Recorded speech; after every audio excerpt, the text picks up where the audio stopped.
Bien.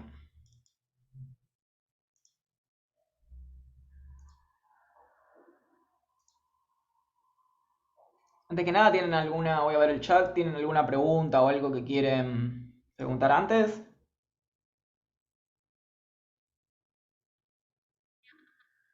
Arrancamos con formalmente la Actividad, primera. profe, no había ninguna para hacer, ¿no? Porque no No, no, encontramos nada como... Hasta ahora no, ¿no? no. Está todo muy verde todavía, no se preocupen. Bien. Esta es formalmente la primera clase con contenido. La primera fue introducción, la que tuvimos la clase pasada, así que en esta nos vamos a concentrar bien en lo que les había contado, que era el paradigma de la geología, que es la tectónica de placas. Entonces vamos a hablar un poco de la estructura de la Tierra y de cómo se comporta nuestro planeta en una escala muy macro, ¿no? Lo vamos a ver como bien desde arriba. Tectónica viene de la palabra en griego que es tecto, que no estoy seguro cuál es la traducción o si tiene traducción, pero básicamente sería algo así como estructura. Eh, por eso tiene la misma palabra arquitecto, como el que construye la estructura.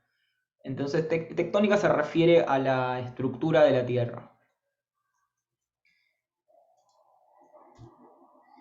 Vamos a hacer un viaje hacia adentro y también nos vamos a mover hacia los costados. O sea, probablemente ustedes el diagrama que tengan de la Tierra es como una especie de cebolla con capas. Es la cosa más simplificada que hay. Vamos a ir pasando por alguna de esas capas hasta el centro. Y después probablemente lo que tengan también de conocimiento del colegio, del saber popular, es que además horizontalmente, o sea, no horizontalmente, como sería lateralmente, si nos desplazamos a través de la Tierra, nos vamos a tocar con algunos límites que no son visibles a los humanos, a veces sí, a veces no, que son los límites de las placas tectónicas. Estos límites tienen diferentes comportamientos dependiendo de cómo se muevan las placas tectónicas unas con respecto a otras. Así que vamos a movernos lateralmente y en profundidad para ver esta estructura.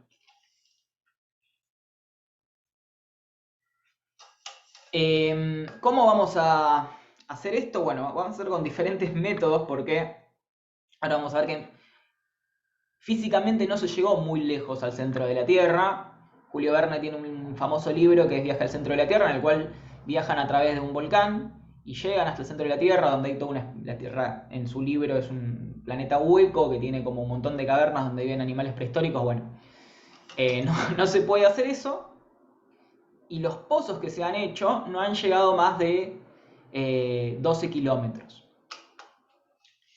Dependiendo de dónde nosotros hagamos nuestro pozo imaginario, lo vamos a ver en esta clase, vamos a tener diferentes escenarios. No vamos a encontrarnos con exactamente la misma tierra. Por ejemplo, si hacemos un pozo, bueno, esto no estamos en... Bueno, capaz que ustedes sí, yo no. No estoy muy lejos tampoco. Si hacemos un pozo en Hurlingham, donde está la facultad, vamos a atravesar una capa de sedimento. Lo mismo vale igual para todos los que estén en el conurbano bonaerense o en capital. Vamos a atravesar una capa de sedimento, que es lo que conocemos como la Tierra.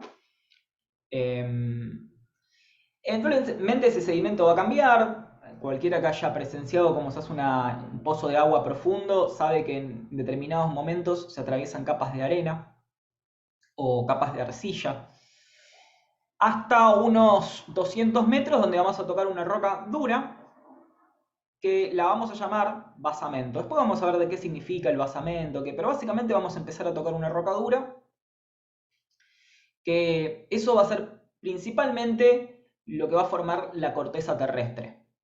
Esta roca dura generalmente es de composición granítica, es un granito, y la mayor parte de la corteza terrestre en los continentes está formada por rocas parecidas al granito.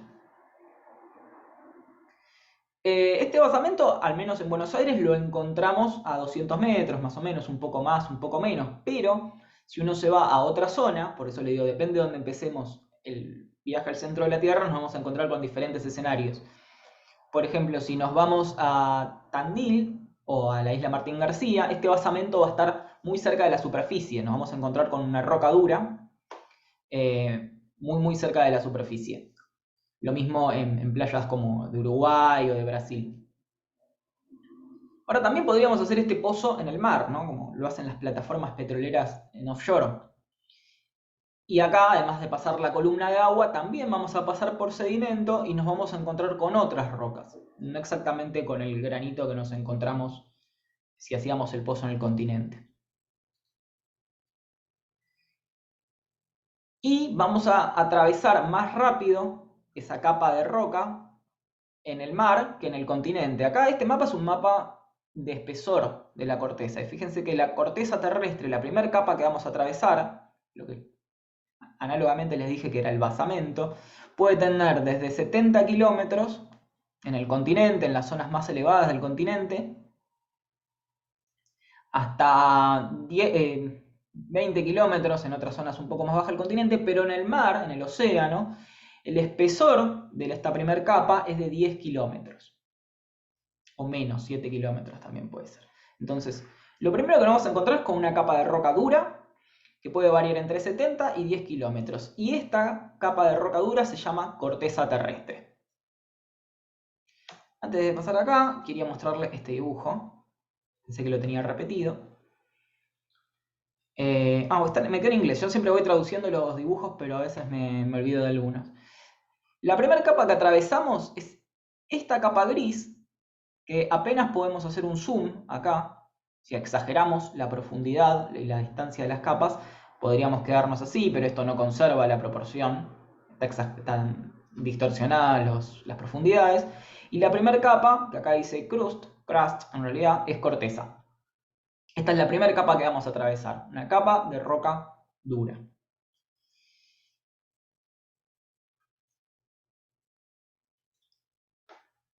Esto se van a reír por el nombre, se llama Pozo de Kola y es el pozo más profundo al cual ha llegado el ser humano. En lo que ahora es Rusia, en realidad lo hicieron en la Unión Soviética, en la península de Kola, como dice el nombre. Y básicamente se hizo con fines científicos, no había ninguna búsqueda de hidrocarburos, de agua, de nada. La Unión Soviética dedicaba bastante el presupuesto, aunque acá ya estábamos cerca de los 90, que ya estaba a punto de derrumbarse, pero dedicaba bastante presupuesto a ciencia básica. Y este proyecto tenía con el fin de ver hasta dónde llegaban, nada más. Llegaron acá, como verán, a los 12.226 metros. 12 kilómetros.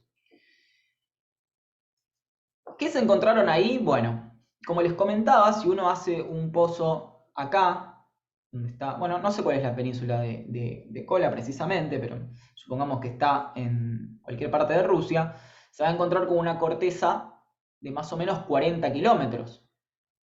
¿No? Esto está en kilómetros. Entonces, si uno hace un pozo acá, no va a pasar de la corteza, va a quedar recién a un tercio de la distancia de lo que mide la corteza.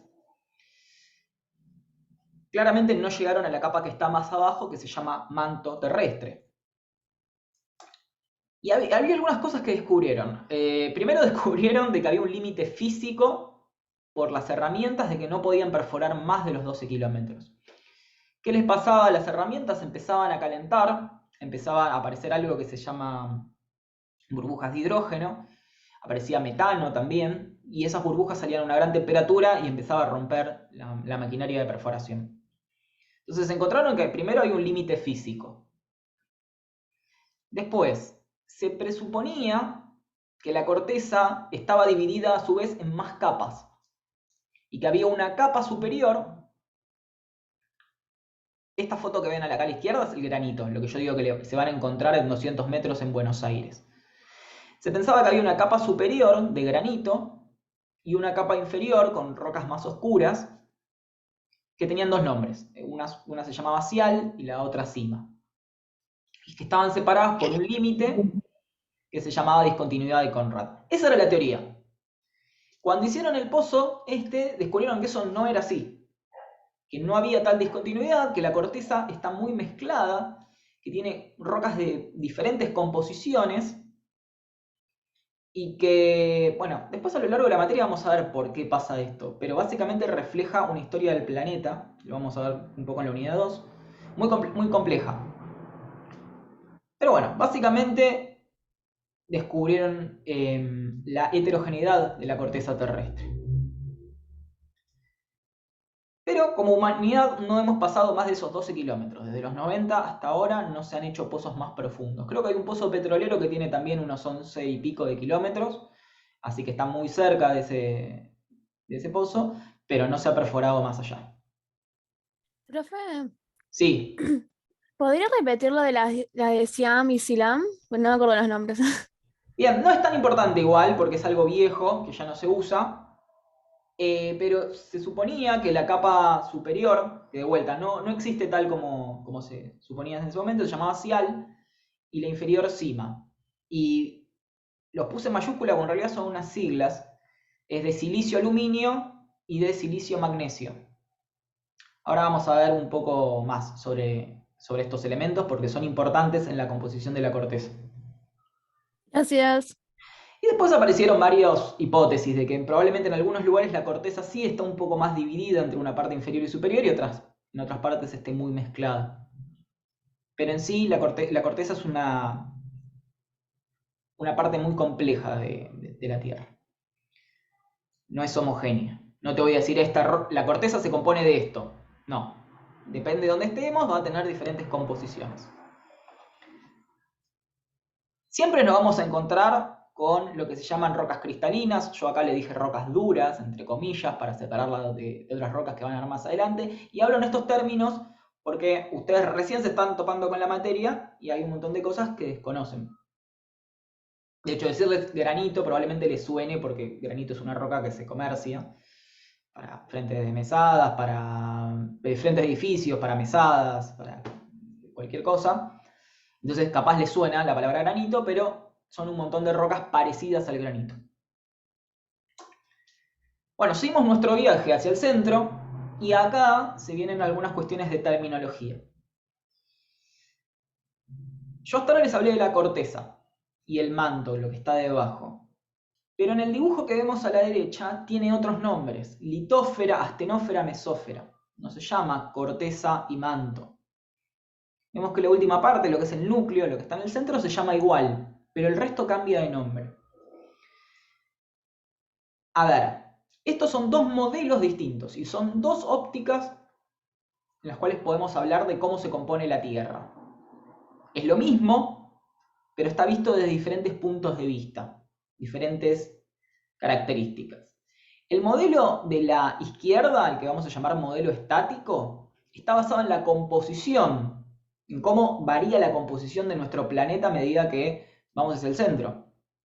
Mientras que el modelo de la derecha, el modelo dinámico, está basado en cómo se mueven esas capas una respecto de la otra. Por eso uno se llama estático y el otro se llama dinámico.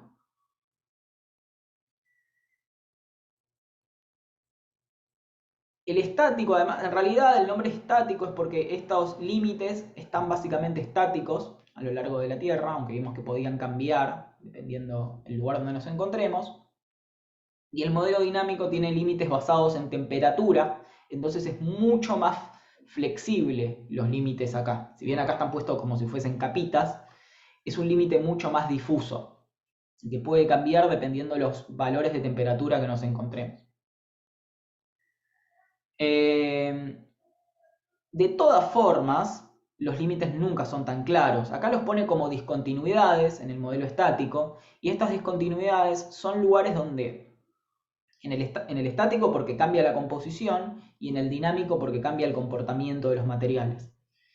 Pero son zonas. Tengan en cuenta que son zonas que pueden tener varios kilómetros. No es que pasamos de un lado al otro y tenemos una línea milimétrica que nos divide el manto de la corteza. Son zonas.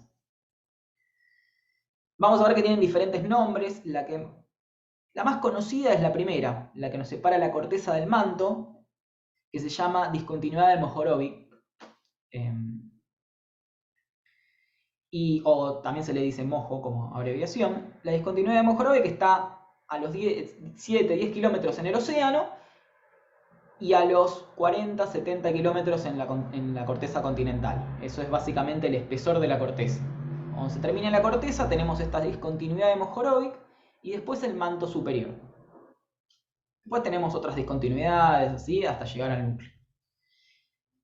En el modelo dinámico, fíjense que el equivalente a la corteza en realidad se llama litósfera y es bastante más grueso. Llega hasta los 100 kilómetros más o menos. Y ahora vamos a ver qué lo divide el modelo dinámico. En el modelo estático, fíjense que acá les pongo un dibujito muy simple. Se define por cuál es la composición de las rocas, es decir, la mineralogía, cuáles son los minerales más abundantes en las rocas. Y este modelo está basado en cómo la Tierra se fue fraccionando cuando se formó. Eso lo vamos a ver un poco en la clase que viene, cuando les cuente el origen del planeta Tierra. Pero básicamente, en la formación del planeta Tierra, los elementos más pesados se fueron hacia el centro, básicamente por una acción de la gravedad. Y los elementos más livianos se concentraron en la parte más superior del planeta. Entonces, el material más denso formó el núcleo, el intermedio formó el manto y el menos denso formó la corteza. Esto es un modelo idealizado, por supuesto. Pero básicamente la diferencia de densidad de los materiales por su diferente mineralogía nos dio estas capas de la Tierra. En el modelo dinámico, el otro, que nosotros lo vimos en litósfera, astenósfera y núcleo, según la bibliografía puede incluir una capa que se llama mesósfera, pero no está muy en uso. No tiene que ver con la mineralogía, sino que tiene que ver con cómo se comporta el material. Y hay una división muy clara que es en la litósfera, que los materiales se comportan de forma frágiles, y una división con la astenósfera donde los materiales se comportan de forma dúctil. ¿Alguno estudia metalurgia acá?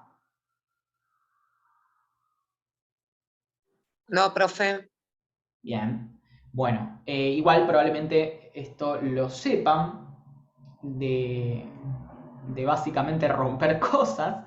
Si uno rompe, por ejemplo, una copa de vidrio, la copa de vidrio se rompe de manera frágil, se forma con pequeñas fracturas que lo separan en planos a los fragmentos. Pero si uno quiere romper un cacho de plástico, a ver, tengo algo acá a mano, a ver, una tapita de envase, si yo lo deformo, le aplico un esfuerzo, se mueve de manera dúctil. En este caso forma dúctil y elástica, porque encima vuelve a la forma original que tenía. Pero dúctil es porque fíjense cómo se deforma toda la estructura. Y esto eventualmente se va a romper pasado un límite, pero la deformación va a ser dúctil. Y algo frágil acá no tengo para romper. No me convendría tampoco, pero bueno. Básicamente entienden la diferencia, de que algunos materiales se deforman de manera frágil y otra dúctil.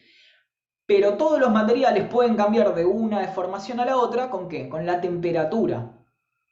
Este dibujo que tengo acá, por eso preguntaba si había alguien de metalurgia y se había hecho el experimento, es con acero. Fíjense que el acero a los 80 Kelvin, esto es bastante frío, se va a romper de manera frágil, y el acero a los 300 Kelvin se va a deformar de manera dúctil. O sea, dependiendo de la temperatura, se va a deformar de una u otra manera. Lo mismo pasa con las rocas. Entonces, por eso no tiene tanto que ver con la composición, sino que rocas de la misma composición se pueden deformar de diferente manera. Bueno, hasta ahora, bien, ¿entienden un poco la diferencia entre estas dos formas de ver el planeta? Bárbaro. Sí, ya que nadie responde. Me viene bien. Son dos formas que son de verlo. No es que es uno u otro, son dos formas. No entendí nada, no sé si alguien habló o quedó abierto el micrófono de Yo alguien. tengo una duda media boluda. No pasa nada, todas las dudas no son buenas. ¿Por qué hay tantos gráficos del centro de la Tierra si nadie llegó ahí? Excelente pregunta. De hecho, iba un poco a eso, porque ni siquiera nos vamos a ir al centro de la Tierra. Vimos que el pozo ruso tenía 12 kilómetros y que no pasó de la corteza. Entonces, ¿cómo puede ser que yo les esté hablando del manto? Ya tan solo hablar del manto si nadie fue ahí. Bien, entonces me viene bárbaro tu pregunta porque a eso vamos. Hay muchos métodos en la actualidad para saber el interior de la Tierra, muchos están basados en el comportamiento de las ondas sísmicas. Bien. Vamos a ver un poco más adelante, ya casi al final de la materia, un poco sobre terremotos, pero por ahora simplemente asuman que existen, que se dan por movimientos en la corteza terrestre, en la litosfera. Los terremotos suceden y cuando suceden hay una gran liberación de energía que se transmite a lo largo del planeta en forma de ondas. Voy a poner un ejemplo. Hay muchas cosas que se transmiten en forma de ondas, algunas son ondas electromagnéticas como la luz, otras son ondas físicas como el sonido. ¿Qué es el sonido? Por ejemplo, es mis cuerdas vocales moviéndose con el aire, produciendo una compresión en el aire y eso viaja a través del aire o los medios que se encuentren para llegar a un oído. Bien, con los terremotos pasa lo mismo. Hay ondas que se transmiten a lo largo de la Tierra, por supuesto con mucha más energía. Y hay dos nombres, pongan, por ahora es como si llamara Juan y José, pero bueno, llaman ondas S y ondas P, que se comportan distinto. Las ondas S no viajan por líquidos, ahora te explico por qué no viajan, y las ondas P sí viajan por líquidos. Entonces, bárbaro, eso se sabe, se registra en un sismógrafo, se pone un sismógrafo. Si no saben lo que es un sismógrafo, se los voy a mostrar ahora. El sismógrafo, esto es uno más viejito, pero básicamente es una aguja que va a registrar, muy sensible, que va registrando las vibraciones. Entonces, dependiendo cómo se mueva esto, va marcando vibraciones en el papel. En realidad tiene un resorte, es un poco más complejo, por supuesto, pero este es el funcionamiento de un sismógrafo. Bueno, entonces, bárbaro, lo que les decía es, ponen un sismógrafo, saben que registran dos ondas, una que llega antes y una que llega después. Pero si nosotros ponemos más sismógrafos, vamos a ver que esto cambia. Que si ponemos un sismógrafo acá, solamente llegan unas ondas, las ondas P, y después se vuelven a sentir de este lado de la Tierra. ¿Qué pasó acá? Esto es evidencia de que hay algo líquido que está formando lo que se llama una sombra de ondas S. Esa es la evidencia que tenemos hoy en día de que existe algo en la Tierra que es líquido, que todavía no llegué a eso. Esa es una manera de saberlo, pero después hay otras que han ido evolucionando, la tomografía sísmica, que está basada un poco en lo mismo, que han dado luz sobre cómo es la estructura interna de la Tierra.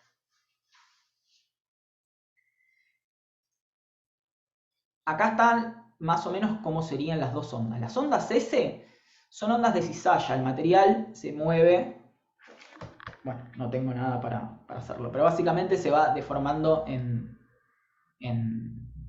forma, no solo en volumen, sino también en forma. Y un líquido no se puede deformar de esta manera.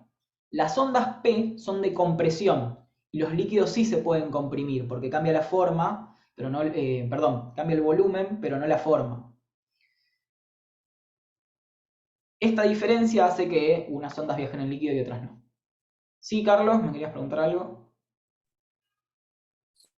Sí, estas ondas comparten un mismo movimiento. El movimiento es distinto. En realidad, fíjate que en este caso va a ser un movimiento casi más oscilatorio y en este caso va a ser compresional. La dirección es la misma.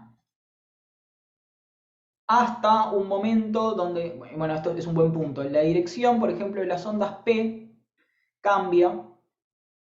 En un momento, si bien llegan al otro lado del planeta, cambia por un fenómeno de refracción. Cuando cambia de un medio a otro en las ondas, hay un proceso que se llama refracción, donde cambia el ángulo de dirección del viaje de ondas. Esto es física y es muy complejo de entender así rápido, por eso voy a tratar de no meterme tanto en el comportamiento de ondas, pero básicamente este cambio de dirección produce que las ondas lleguen más lento. Entonces, si el sismógrafo antes las registraba, por decir algo, separadas por 2 milisegundos, acá esta onda la va a tener a los 2 minutos. O sé, por decir cualquier cosa, pero va a haber un cambio de velocidad. Después, si tu pregunta apuntaba si a la dirección, ¿eso decías?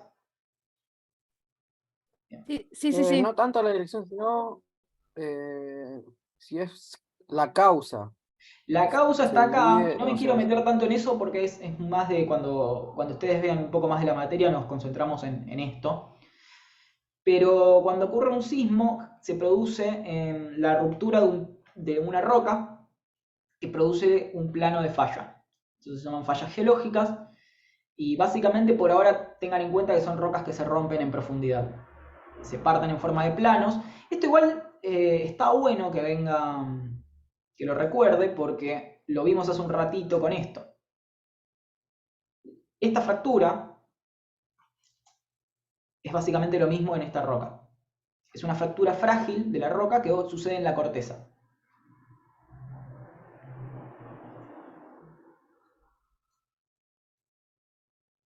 Bueno, Esto sería el movimiento de las placas tectónicas, ¿no? no, todavía no llegamos a la placa tectónica. Estamos apenas haciendo zoom en la corteza continental, todavía no nos fuimos al costado, vamos de a poco. Todavía estamos en una sola placa tectónica, estamos en Hurlingham haciendo un pozo. Lo que vamos a encontrar, como les decía, es la corteza terrestre. Ahora sí nos vamos de Hurlingham y nos vamos a 200 kilómetros costa afuera, 200 millas en realidad costa afuera, un poquito más, y nos vamos a aguas internacionales y ahí hacemos un pozo. Lo que les decía es que en Hurlingham vamos a tener una corteza de, ponerle 40 kilómetros, y si nos vamos al mar vamos a tener una corteza de entre 7 y 10 kilómetros. No cualquier parte del mar, fíjense que parte del mar está sobre corteza continental, es lo que se llama plataforma continental. Y después hay una gran capa de sedimentos que también es muy importante en el mar, por supuesto, ¿no? Esta capa la vamos a ignorar, vamos a dar de cuenta que no existe por ahora porque vamos a tener toda una unidad donde vamos a hablar de los sedimentos y le vamos a dedicar mucho tiempo. Y yo les decía que la corteza tiene una clasificación composicional, entonces la composición de esto, yo les decía que eran rocas graníticas o parecidas al granito, y es rica en silicio y aluminio. Y en general es la corteza más vieja. La corteza oceánica es un poco más rica en hierro y magnesio. Y es un poco más, bastante más nueva que la corteza continental. O sea que vamos a ver cambios de edad también en las cortezas. Una es vieja, con más silicio y más aluminio, y la otra es más nueva y tiene más hierro y magnesio. Acá yo les puse dos palabras, o tres, que no deben saber lo que es. Tienen minerales silicáticos, félsicos y silicáticos máficos. Bueno, ¿qué son esas dos palabras? Lo van a ver un poco con Ernesto en la unidad 3. Por ahora, de hecho, ni siquiera definimos qué es un mineral, así que... Básicamente, estas rocas con aluminio y silicio que componen la corteza continental se llaman félsicas, también viene del latín, pero son las que están concentradas en aluminio y silicio. Son estos dos elementos de la tabla periódica acá. Mientras que las rocas de la corteza se les dice de la corteza oceánica se les dice máficas. En el informe no me pongan mágicas porque me lo han puesto y me causa mucha gracia. Se llaman máficas con F y es por magnesio y el Fe de hierro. Y esto lo van a ver bastante más con Ernesto, también lo van a ver conmigo en la unidad 4. Pero básicamente sepan que hay diferencias de la composición, si nos vamos a la corteza que está en los continentes, de la corteza que está debajo de los océanos. Ahora cambiamos nuestros lentes, porque lo estábamos viendo desde la óptica del modelo estático, donde veíamos la composición de la corteza, y nos vamos al movimiento de la corteza, ¿no? Al modelo dinámico. Y vemos que en este caso la corteza no se llamaba corteza, sino que tenía otro nombre que se llama litósfera. Y no es exactamente lo mismo que la corteza. La litósfera es un poquitito más gruesa, o sea, abarca parte del manto terrestre. Por eso se habla de 100 kilómetros, pero como es un límite que se define en base a la temperatura, este límite de la litósfera puede variar mucho a lo largo de la superficie terrestre. Si nosotros tenemos una zona con volcanes, donde la temperatura es alta, la encontramos muy rápido, la litósfera va a ser muy finita, porque la temperatura más alta la encontramos cerca de la superficie. Si nosotros nos vamos a una zona que no hay volcanes, donde la litósfera está fría, la litósfera va a ser más gruesa. No necesariamente la corteza va a ser más gruesa, la litósfera va a ser más gruesa, porque ese límite de temperatura lo vamos a encontrar más abajo. Y la litósfera, no la corteza, la litósfera, y ahí sí, creo que me había dicho Jonathan, ahí sí vamos a dividirnos en placas tectónicas. Por eso, en muchas bibliografías lo van a encontrar como placas litosféricas también, porque lo que dividimos es la litósfera, no la corteza. La corteza se divide porque forma parte de la litósfera también, pero lo que vamos a dividir es la litósfera. Vamos a dividir una parte de la corteza y una parte del manto. Acá vemos un mapa donde están las principales placas tectónicas. Digo principales porque hay más y son más pequeñas, subplacas tectónicas. Las principales son, creo que 14, puede variar, depende del mapa, pero aproximadamente 14 placas tectónicas. Y incluso no hayan salido del país, pueden cruzar una placa tectónica si ustedes se van a Ushuaia. ¿Alguno fue a Ushuaia? Sí, ¿Ubicás el lago Faniano, que básicamente divide la parte de Ushuaia con la parte de Río Grande? sí, creo que sí. Bien, el lago Faniano, que es un lago alargado, es un lago que está ubicado en el límite de dos placas tectónicas. La sudamericana, que es donde está básicamente todo el continente sudamericano, y la placa de Escotia, que no tiene nada que ver con Escocia, está abajo, donde tiene muy poco de continente. Bueno, están, creo que parte de las Islas Sandwich, otras islas antárticas, y la parte final de la isla grande de Tierra del Fuego.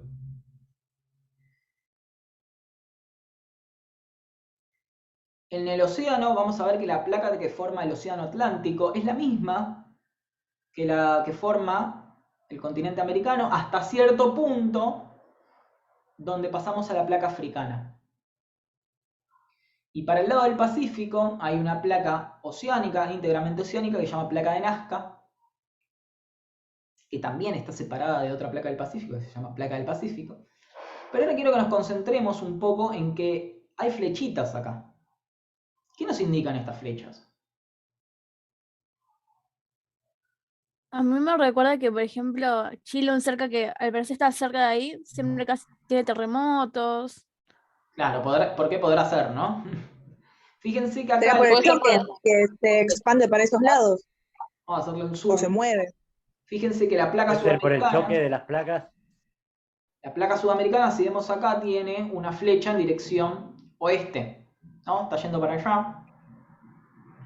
Y la placa esta que está acá, que se llama de Nazca, tiene una dirección este, va para acá. Acá, evidentemente, está pasando algo con los límites de estas placas tectónicas que produce estos terremotos, ¿no? El movimiento o el choque sería. Ahora vamos a ver, no se llama exactamente choque, pero tiene algo de eso. Entonces vamos a ver lugares donde las placas tectónicas van en la misma dirección, perdón, en direcciones opuestas, y a veces van en direcciones opuestas, pero no chocan, no colisionan, como pasa acá, donde vemos diferentes direcciones, pero que no se ponen una con la otra. Y después vemos casos donde las placas se separan, una va para un lado y otra va para el otro.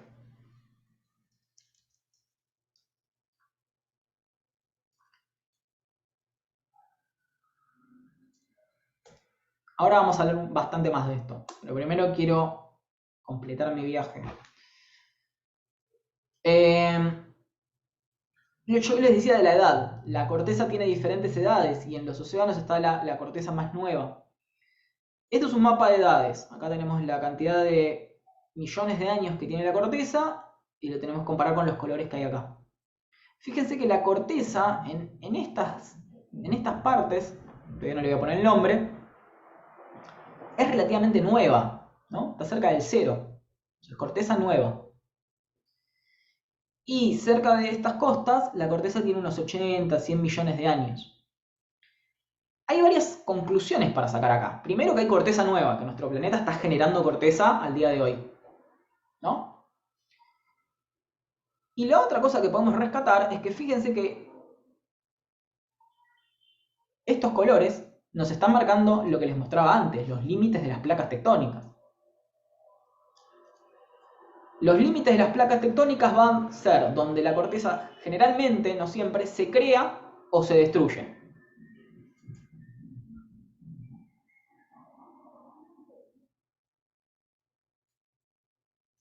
La edad de los continentes no está acá, pero es mucho más vieja que 100 millones de años en promedio. Vamos a tener continentes más nuevos, más viejos, pero en general los continentes son bastante más viejos que lo que está acá, 280 millones de años.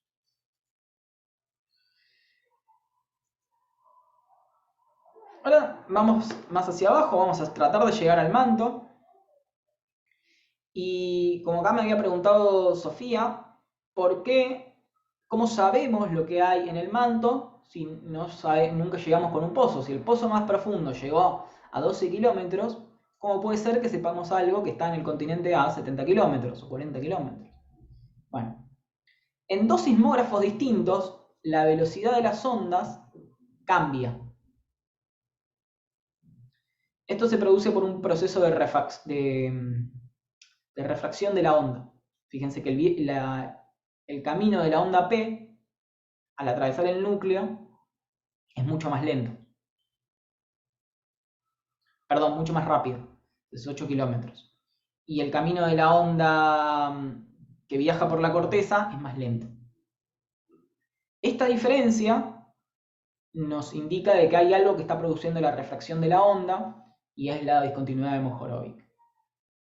Ahora vamos a ver qué es lo que pasa en la discontinuidad de Mohorovic. ¿Qué es lo que hay?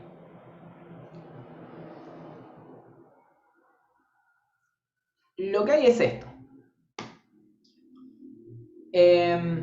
Yo les decía que el modelo estático se basa en diferentes composiciones de las capas de la Tierra. Entonces, si nosotros pasamos de estas rocas, vamos a pasar a unas de diferente composición. Estas que eran ricas en silicio y aluminio, o silicio y magnesio, dependiendo del lugar donde nos encontremos, van a pasar a estas rocas, que también son muy ricas en hierro y se llaman peridotitas. Están formadas por un mineral que se llama olivino, por eso el color verde. Y no son tan, si bien es la roca más abundante en el planeta, no son tan abundantes en la corteza terrestre. Es difícil ver olivino en la corteza terrestre.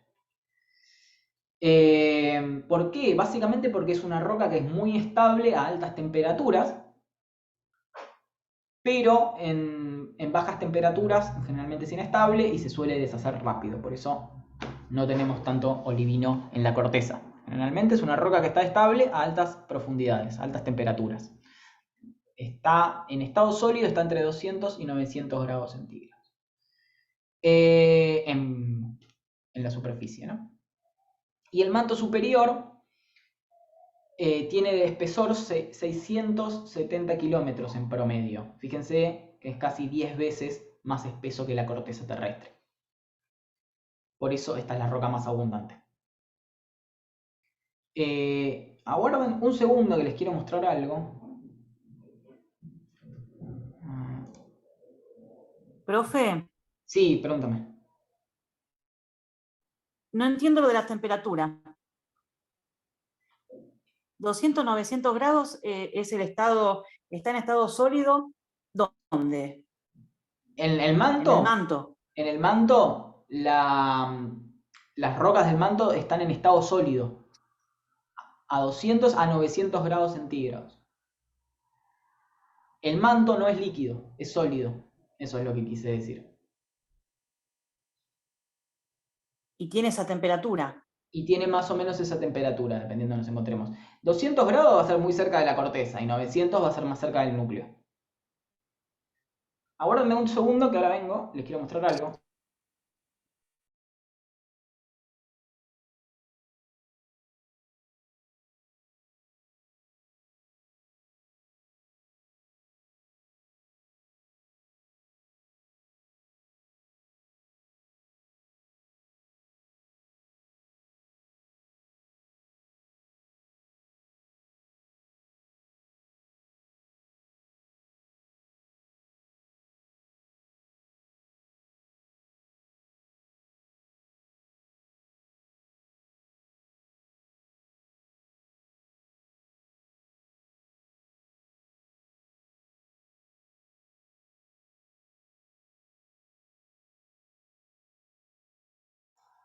Bien, volví. No tengo la mejor luz en esta habitación, pero les mostraba esto que está acá. Ahora sí lo ilumino con la luz del celular. Tal vez se vea mejor el color. A ver, si me pongo así. No, peor. Bueno, créanme que esta roca que ven acá tiene una parte verde, que es esto que estoy marcando con el dedo. Esa parte verde es básicamente el mineral que están viendo en la pantalla, la olivina. Y el resto de la roca es una roca que se llama basalto, lo van a ver después, pero básicamente se forma con lava cuando se enfría. Es decir, que esta roca salió de una erupción volcánica, ¿no? Este pedacito de roca es la olivina y estaba en el manto terrestre. Cuando hubo una erupción volcánica de origen muy profundo, trajo el fragmento de olivina a la superficie terrestre. Por eso nosotros podemos tener registro del manto también. O sea, nosotros no llegamos nunca al manto terrestre haciendo un pozo, pero a veces el manto terrestre llega a nosotros. Este mineral, la olivina, es, como les comentaba, es muy inestable en la superficie terrestre. Probablemente si yo lo dejo en la intemperie unos cuantos años, en tiempo geológico nada, digo, en escala humana, se vaya deshaciendo y quede opaco, por ejemplo, o incluso se llega a disolver totalmente. En bajas temperaturas es un mineral muy inestable y se deshace muy rápido. Pero en escalas un poco más grandes, ¿no? En escalas humanas hasta se usa de joya. El olivino van a encontrar anillos, collares. Me estoy pisando un poco con la unidad que va a dar Ernesto. ¿Alguna consulta más? ¿De acá?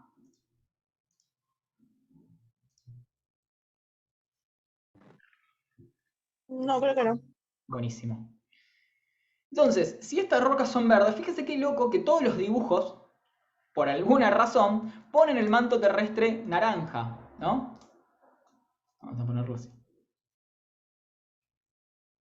Pero estas rocas no están derretidas, están en estado sólido en el manto terrestre. Y sin embargo, todos los dibujos tienden a poner el manto en forma, o la astenósfera, en forma naranja o amarilla, como si estuviese derretido. Esto está mal. Para mí genera una confusión en las personas de que cree que la corteza terrestre está flotando en una especie de mar de magma o de roca fundida, y esto no es así. Hay una parte que está fundida, pero eso es el núcleo externo de la Tierra. El manto terrestre, o la astenósfera, según el modelo, está sólido. Tiene una fracción fundida que ni siquiera es una capa, no es que tenemos como una especie de lámina fundida, sino que tiene pequeños sectores que sí están fundidos y eso le otorga un comportamiento plástico. Como les comentaba, recién que agarré una tapita de un envase, las rocas se empiezan a mover así y no se mueven frágilmente. Y el límite de la astenósfera, no del manto, está dado a 1300 grados centígrados. Por eso varía dependiendo de donde estemos. Si nosotros nos vamos a un sector donde hay volcanes, vamos a encontrar el límite de la astenósfera a diferente profundidad.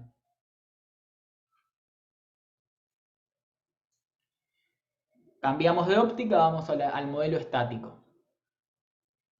El modelo estático, lo que vamos a tener es un cambio de mineralogía y vamos a pasar de estas rocas que se llamaban peridotitas a esta roca que se llaman perovskitas. Son rocas incluso más raras de encontrar en la superficie que las peridotitas del manto. Tenemos acá algunas fotitos que no son las mejores, pero son minerales muy raros de encontrar en la superficie terrestre. Tanto el manto inferior como el superior, pero más el inferior, tiene muchísimos elementos radioactivos. En realidad todo el planeta tiene elementos radioactivos, pero están muy concentrados en el manto inferior. ¿Qué pasa con estos elementos radioactivos? Acá les voy a mostrar una imagen. Esto se llama cámara nube o cloud chamber. Básicamente es una cámara que se arma con hidrógeno líquido por abajo, que enfría el aire de tal manera que cuando se pone un material radioactivo, todas las partículas, toda la radiación se puede ver al ojo desnudo. Entonces acá vemos un fragmento de uranio que está alargando una cantidad de radiación impresionante. Todo esto que ven acá son partículas radioactivas, partículas emitidas con la radiación. Eso sucede especialmente en el manto terrestre, y lo que va a producir esta radiación es muchísimo calor.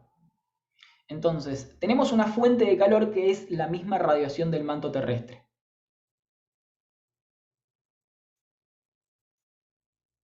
Y finalmente, ahora sí, llegamos al núcleo exterior. Acá nos podemos olvidar de los dos modelos, el estático y el dinámico, que nos estaba generando dolor de cabeza, porque los dos modelos coalescen en definir el núcleo de igual manera. El núcleo es el núcleo para los dos modelos.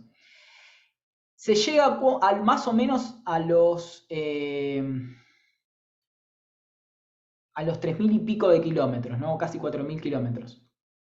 A los 4.000 kilómetros lo que tenemos es una capa teórica, porque no se está estudiando, se la denomina D segunda.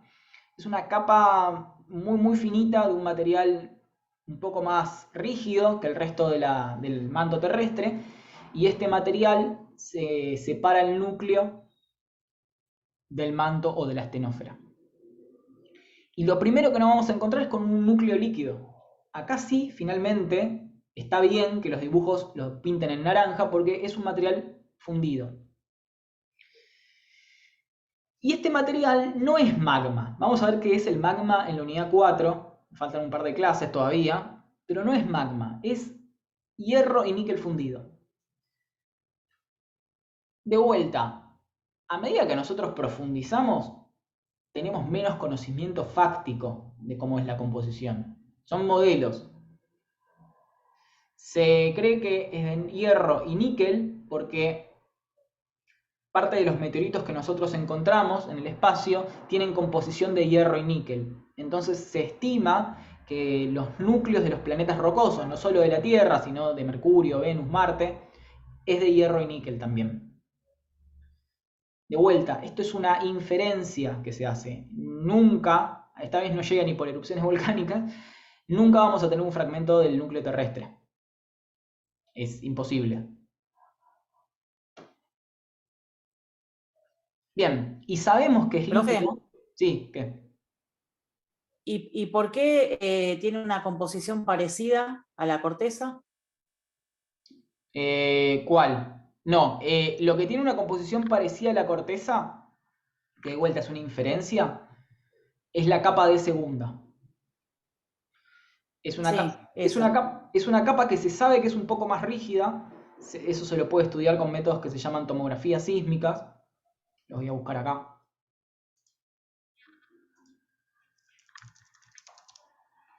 Profe,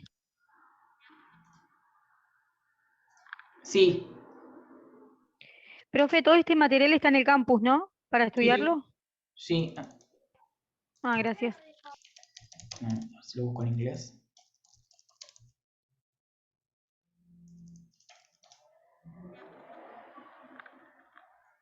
Si hay algún dibujo de...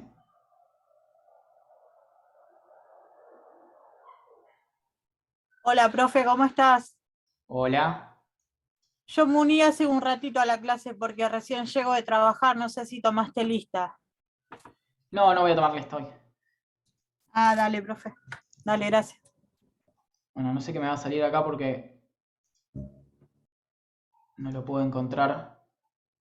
No lo puedo googlear, pero quería mostrarte un dibujo de lo que es una tomografía sísmica y si mostraba... A ver. Si busco núcleo terrestre. Bien.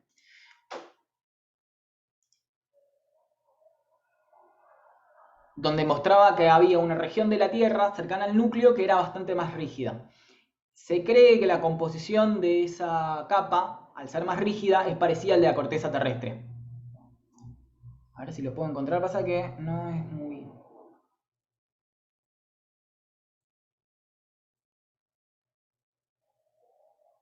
Bueno. Si llego a encontrar, se los muestro la clase que viene. Pero básicamente, igual esto no es... Es mucho más reciente, el descubrimiento de segunda. Y ahora les puedo contar por qué, pero primero quiero que quede un poco más claro las generales. El núcleo tiene una composición muy diferente a la de la corteza, es de hierro y níquel. Y además, el comportamiento, al ser totalmente líquido, es muy distinto. Lo que se van a formar acá son celdas de convección. Cuando nosotros ponemos un líquido muy caliente, con diferencias de temperatura, probablemente se empiece a mover de forma convectiva. Se van a producir movimientos en forma de espiral, por ejemplo. Ese movimiento de este fundido, al ser un fundido conductor de la electricidad, va a producir corrientes eléctricas. Y las corrientes eléctricas van a producir corrientes magnéticas, como funciona una bobina de un motor. Vieron que la bobina del motor tenemos un montón de cobre girando. Bueno, ese movimiento va a producir corrientes magnéticas. ¿Y saben dónde vemos esas corrientes magnéticas?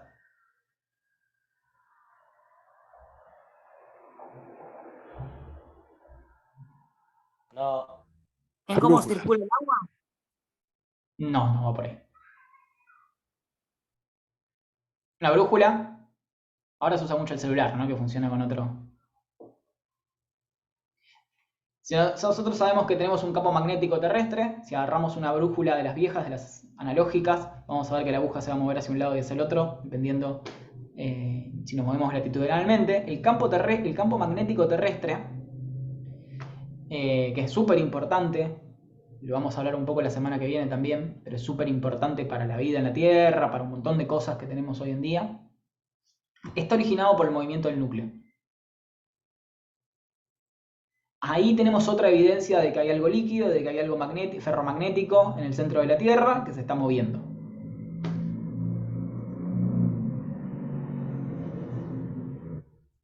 Y finalmente pasamos a la última parte, al verdadero centro de la Tierra. Después de pasar 2000 kilómetros es bastante grueso el núcleo externo. Después de pasar los primeros 2000 kilómetros del centro del núcleo externo, pasamos al núcleo interno. El núcleo interno tiene 1200 kilómetros de radio, la Luna tiene 1700 kilómetros, así que es un poco más pequeño que la Luna. Para que se imaginen, es como si hubiese un planeta dentro de otro. Y ahí es sólido. Esto es loquísimo, porque cambiamos de un material líquido al mismo material sólido. Y esto sucede por las diferencias de presión. El centro de la Tierra tiene tanta presión que el mismo material líquido se vuelve sólido.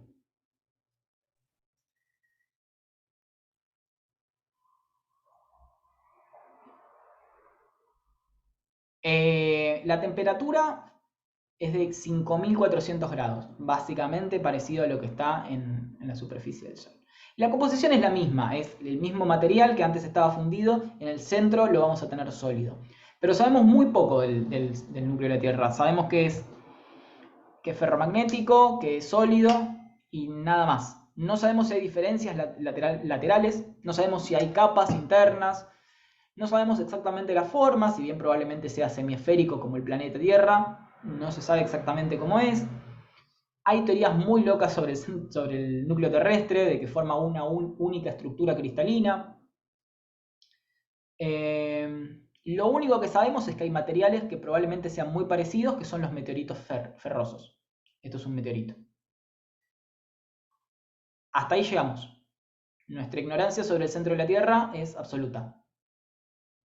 Hay modelos físicos, hay algunos conocimientos, pero sabemos muy poco del núcleo interno.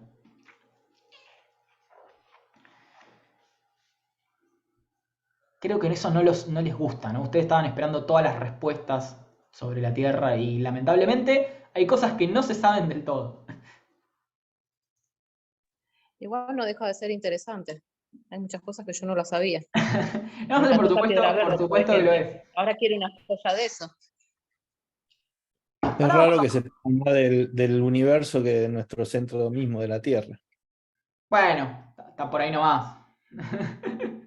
Pero sí es cierto que, de hecho, en planetas externos, por ejemplo, los gigantes gaseosos, no se sabe qué hay del todo debajo de esa capa de gas. Hay modelos que tienden a inferir lo que hay, pero no se llegó, no se vio, no se percibió. Todo lo que sucede dentro de los planetas es muy difícil de ver. Marte mismo, se cree, Marte como no tiene un campo magnético, me estoy yendo por las ramas, ¿sabes? Pero como se cree que, como no hay un campo magnético, se cree que el núcleo interno de Marte es totalmente sólido. No hay una parte líquida que produzca el campo magnético. Hasta ahí llegamos. Pero son inferencias que se hacen. Inferencias bastante sólidas, pero inferencias. Hablando de modelos y de formas de explicar la Tierra sin verlos, vamos a ver el modelo más básico de cómo se mueve, porque hasta ahora vimos cómo era, pero sabemos que está en movimiento también. El modelo básico es parecido al de una olla de agua en ebullición. Entonces, ¿qué hacemos nosotros? Ponemos agua a calentar, le agregamos una fuente de calor y vamos a ver que empieza a aparecer movimientos del agua, ¿no? Si nosotros ponemos unos fideos ahí, vamos a ver que los fideos se empiezan a mover, ¿no? Por movimiento del agua. Y estos son movimientos que se dan por cambios de densidad del material, principalmente, donde el agua caliente asciende y el agua fría baja. Entonces se dan estos movimientos en formas de celdas convectivas. Vamos a la Tierra. Si nosotros suponemos que nuestra hornalla es el núcleo de la Tierra, se deberían formar celdas de tal manera que esas celdas se muevan de forma circular y muevan lo que está por arriba, que son las placas tectónicas, la corteza, ¿no? La parte fría de nuestro planeta. Entonces, donde las celdas convectivas se mueven en la misma dirección, acá, ahí la corteza se separa, se rompe y se mueve en direcciones opuestas. Y en lugares donde se mueve en la misma dirección, pero en sentido opuesto, acá, donde va hacia abajo, las placas chocan y una se mete por debajo de la otra, ¿no? Se forman estas cuestiones que se llaman subducción. Y esto que está acá es la trinchera. Bueno, ese es el modelo que quizás alguno haya visto en el colegio, ¿no? Es el modelo más básico. Pero a lo largo de la clase yo fui diciendo varias cosas que nos indican que este modelo está bien para niños, pero está muy flojo de papeles. ¿Alguno habrá castado cuál puede ser la diferencia que hace que esto no sea lo mismo poner una olla en una hornalla? En la olla con la hornalla tenemos una fuente de calor. Y acá, en la Tierra, Y si el líquido está a mucha temperatura, sería una fuente de calor. muy bien. Si el manto emite su propio calor, este modelo ya se modifica mucho. Y fíjense que les había hablado de las partículas, de los elementos radioactivos. Esto es una fuente de calor muy importante. Entonces, si el manto tiene su propia fuente de calor, fíjense que las celdas convectivas no van a ser tan simples y va a haber movimientos de temperatura muy complejos en el manto terrestre. A ver si hay un dibujo. No, no hay. Si lo puedo encontrar.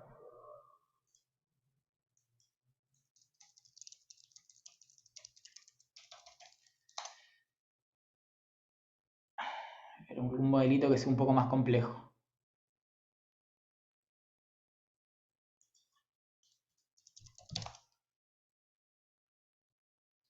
Acá tenemos un modelo simple, ahora quiero ver un modelo complejo realmente. Bueno, no, son todos de escuela. Quiero ver alguno. Bueno, lo que veríamos son un montón de celdas convectivas. A ver, acá hay uno, es un poco difícil de entender. Veríamos un montón de celdas convectivas de diferentes maneras, unas apiladas encima de la otra. Este no está tan bueno.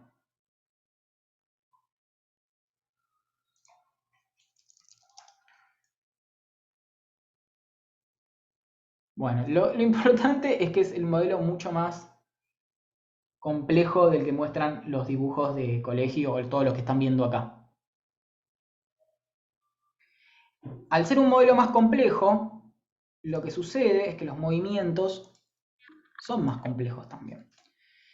En el primer caso, en el modelo simple, nosotros veíamos que las celdas convectivas movían a las placas tectónicas. Y las placas tectónicas, que se mueven en diferentes direcciones, como vimos en el mapa que estaba acá, se van a mover por consecuencia de las celdas, del movimiento de las celdas convectivas, del manto. Es básicamente así el modelo. El núcleo está caliente, calienta el manto se mueve en forma de celdas convectivas y las placas tectónicas se mueven porque los mueve el manto.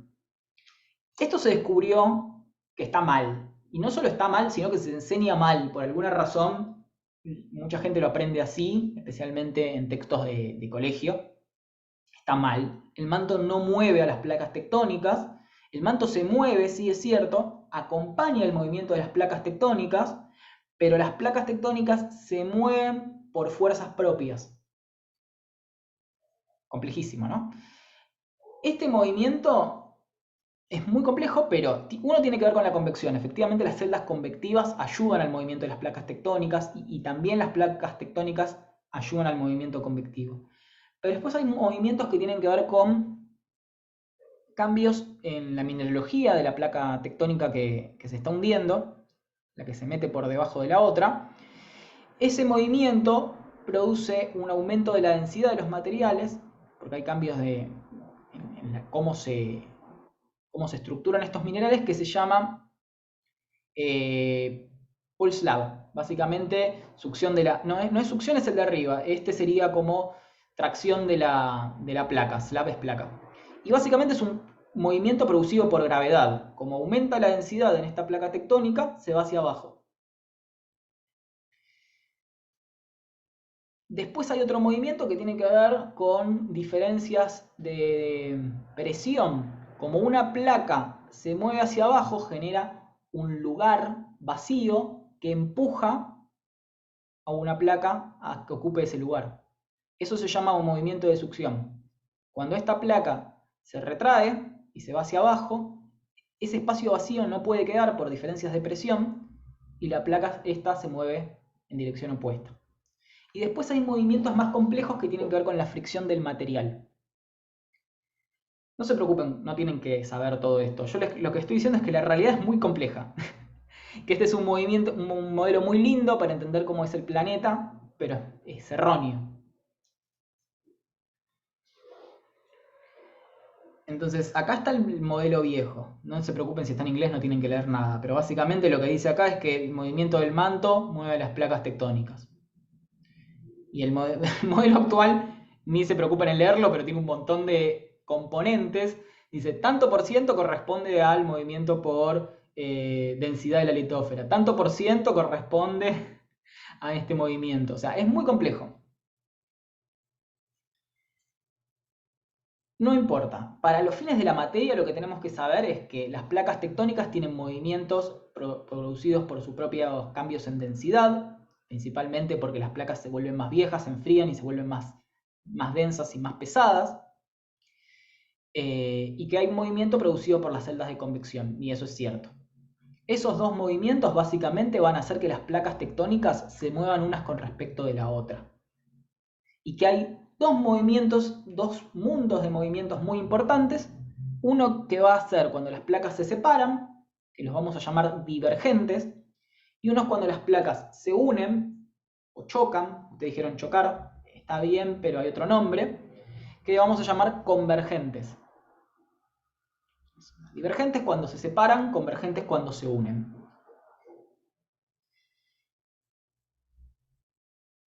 Generalmente, cuando las placas convergen, vamos a estar hablando de este modelo que se llama subducción. Subducción significa que una placa se introduce por debajo de otra.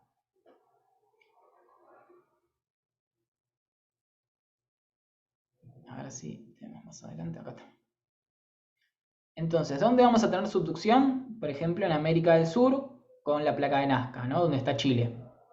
También vamos a tener subducción todo en Centroamérica.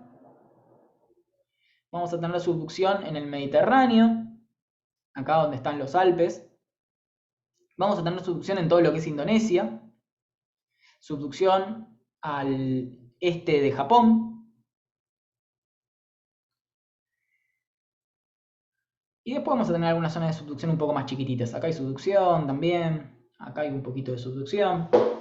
Acá hay un poquito de subducción, que hay unas cuantas islas volcánicas.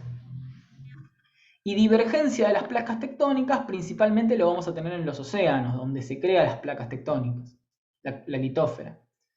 Vamos a tener en los océanos en lo que se llaman dorsales oceánicas. Ahora vamos a ver un poco de eso. Y hay un solo lugar... Sí. Usted habla de se crean las placas tectónicas, pero yo estoy viendo que ya están marcadas y son todas las mismas. ¿A qué se refiere con que se crean? ¿Aparecen nuevas? En realidad lo que quise decir es se crea litósfera. Las placas tectónicas se pueden fraccionar, pero lo que se crea acá en el medio es la litósfera. Acá vamos a ir a esta parte. Partimos con una sola placa tectónica, ¿no? Con una sola corteza continental. ¿Bien?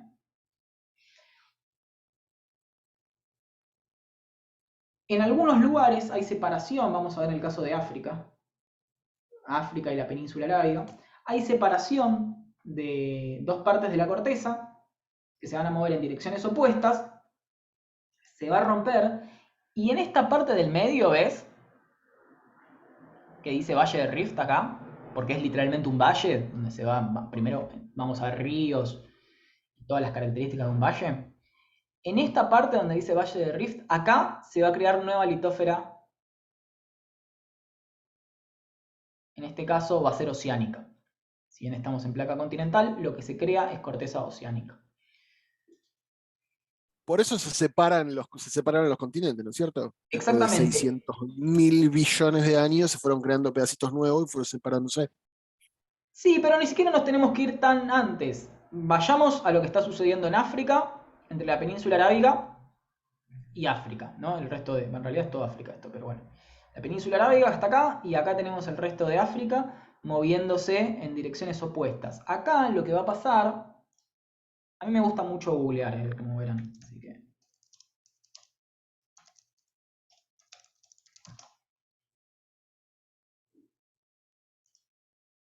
Vamos a ver. Acá tenemos un mismo mapita. Lo que va a haber, bueno, básicamente es mucho volcanismo. Entre esos por acá tenemos el Kilimanjaro y todas estas cuestiones. Quiero ver si hay algún dibujo un poco más de lejos del Valle Rift acá. Lo que va a pasar es que acá donde está incursionando esto, que ahora no me sale el nombre, creo que se llama Mar de Afar, creo. Acá se va a estar creando corteza oceánica, ¿no? Y se van a estar separando estas dos partes. Si nosotros lo vemos desde un helicóptero, vamos a ver, además de volcanes, vamos a ver un montón de escarpas, de fallas que nos van a generar esta zona de valles. De lejos se va a ver. Perdón que internet me está dando mal, pero carga medio lento. Ahí está. Vamos a ver toda una zona. Eso fue lo que pasó en los últimos terremotos que hubo en Turquía y por ahí, ¿no es cierto? Que hubo bueno, muy interesante. Ahora, si quieres lo vemos. Vamos a poner... vamos a ver acá. Si hay una... no quiero ver tanto fotos del lugar. Acá, esto, mirá. Si nosotros nos vamos acá,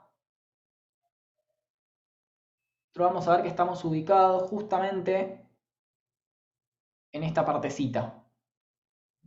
Pero acá, en realidad, lo que vamos a tener es justo el movimiento de subducción, ¿no? No vamos a estar en el triángulo de... Perdón, sí, acá en esta parte, sino que vamos a estar acá, donde se da el fenómeno de subducción.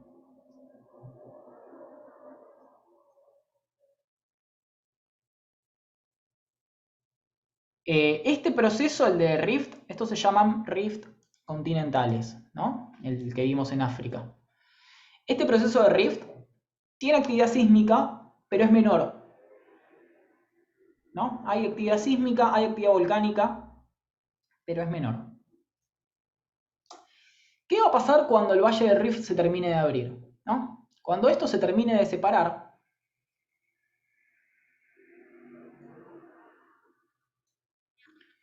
lo que va a pasar es que vamos a pasar de una corteza oceánica a una corteza, perdón, de una corteza continental a una corteza oceánica. Y lo que va a pasar es la formación de una dorsal oceánica. Si nosotros vemos, quiero ir a...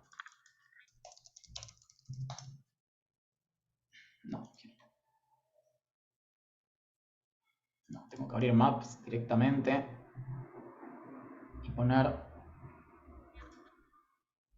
esto.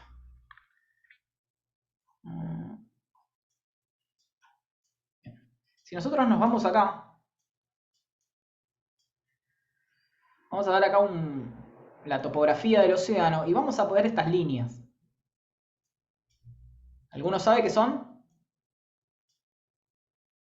Estas líneas que vemos acá, las vamos a ver en el medio del océano Atlántico y las vamos a ver en el medio del océano Pacífico también.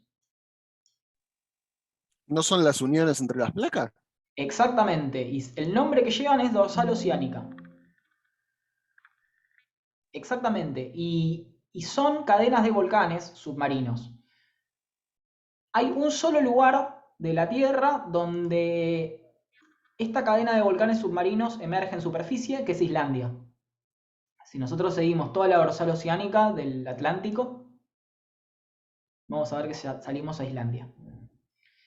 De hecho, Islandia está dividido en dos placas tectónicas también. Está dividido en lo que es la norteamericana y lo que es la euroasiática de este lado. Y lo vemos muy clarito acá. Vemos que en esta parte de acá, que es justo donde pasa la dorsal oceánica, se divide la isla en dos. Por supuesto que Islandia es una isla principalmente volcánica, ¿no? Porque todo esto que vemos acá abajo son cadenas de volcanes submarinos. No están en constante actividad, pero generalmente producen material y ese material que están produciendo son los que hacen que la corteza se forme. Por eso, si nosotros vamos al mapa que les mostré al principio, este de acá, vamos a ver que lo que veíamos acá eran las dorsales oceánicas. Por eso la edad de la corteza oceánica es 0 millones de años, porque se está formando en este momento. Ahora entendemos, ¿no? Y obviamente a medida que nace la corteza oceánica, a medida que nos alejamos de las dorsales, es más vieja. Porque esta partecita, que fíjense que tiene 100 millones de años, y esta partecita que tiene 100 millones de años, antes estaban juntas. ¿No? Tienen la misma edad, se separaron en el mismo momento. En todo ese mapa que vemos, digamos, las líneas rojas son volcanes internos, o sea... submarinos. Submarinos, está. Sí. En algunos lugares... ¿Cómo? O sea, ¿siempre hay sobre las dorsales, siempre están formadas por volcanes? Siempre están formadas... en algunos casos, esas dorsales pueden inactivarse. Hay casos de dorsales que están inactivas. Acá tenemos unas cuantas que son dorsales que se han formado en un momento y luego se desactivaron. Hay varias dorsales que se llaman no volcánicas que no tienen más actividad. Pero estas que vemos acá sí. Bien. Y sí, son siempre volcanes submarinos, excepto en el caso de Islandia, que sale a la superficie, y debe haber unas cuantas islas de océano muy, muy pequeñas que coinciden justamente con la actividad de las dorsales oceánicas, pero son menores. Acá, si no me equivoco, está la isla, en el medio del Atlántico está la isla del... Tenemos Tristán de Acuña por acá. Bueno, Santa Elena y Tristán de Acuña, que está por acá. Pero no está justo en la dorsal, sino que es una roca que se formó en un momento y quedó apartada de la dorsal ahora. En algún momento esto estuvo acá. Estas islitas acá fueron islas volcánicas en el medio de la dorsal. Y después se separaron, y a medida que se separó, bueno, ahora quedaron en el medio del Atlántico. No se veía Serían por así la... como cicatrices. O sea, yo trato de entenderlo como de alguna manera. Sí, bueno, no me voy a poner un poco tanto con esto, pero hay diferentes estructuras que tiene el océano que tienen que ver con diferentes discontinuidades. En general, esta forma aserrada que tienen, que se ve como si fuese un serrucho, es justamente la forma en la cual se separan las placas tectónicas, ¿no? Que no es una línea, sino que son diferentes estructuras que se van conectando con algo que se llaman rampas. Es bastante complejo. Y después puede haber zonas como montículos de la corteza oceánica que se forman por... Ahora vamos a ver algo que forma relieve en la corteza oceánica. Quiero terminar ¿Por dónde estamos? Si vamos a Islandia, qué lindo sería, ¿no? Aunque dicen que es muy caro. Pero si vamos a Islandia, lo que vamos a encontrar es turismo que se hace en las zonas volcánicas, y parte de ese turismo es de buceo. Se van a encontrar, esto lo dicen como, uy, el chabón está buceando entre las dos placas tectónicas. No es tan así. La separación entre las placas tectónicas es una zona, no hay un lugar puntual donde si esta empieza una placa y esta es otra. Es una zona. Lo mismo pasa en el lago Faniano, en Tierra del Fuego. No es una línea, sino que es una zona donde vamos a pasar de una placa tectónica a otra. No podemos decir esta piedra pertenece a la placa norteamericana y esta a la europea. Muchas veces te lo venden como que surfías en el medio de las placas tectónicas, pero no es tan así. Pero sí estás básicamente surfeando en diferentes fracturas que va a ocurrir en esta zona de separación. Después vamos a ver en la clase que viene, que vamos a hablar un poco del origen de la vida en la Tierra. Vamos a... por cierto, les recomiendo que vengan a la clase que viene porque va a estar muy buena. Vamos a ver que el volcanismo submarino tuvo una gran importancia en la formación de las primeras formas de vida. ¿Cuánto nos queda? Nos queda media hora. Después pasamos a lo que es los límites de subducción. Súper importantes, y les voy a hablar un montón de los límites de subducción a lo largo de la materia, porque es el que tenemos más cerca. Nuestro límite de placas más cerca es la cordillera de los Andes. Entonces, ahí vamos a tener nuestro margen de subducción. En realidad va a estar del lado de Chile. Ahí lo que vamos a tener es la trinchera, que es una zona un poco más deprimida del piso oceánico. En esta parte les decía que se generaba principalmente porque la corteza se hunde sola, por densidad.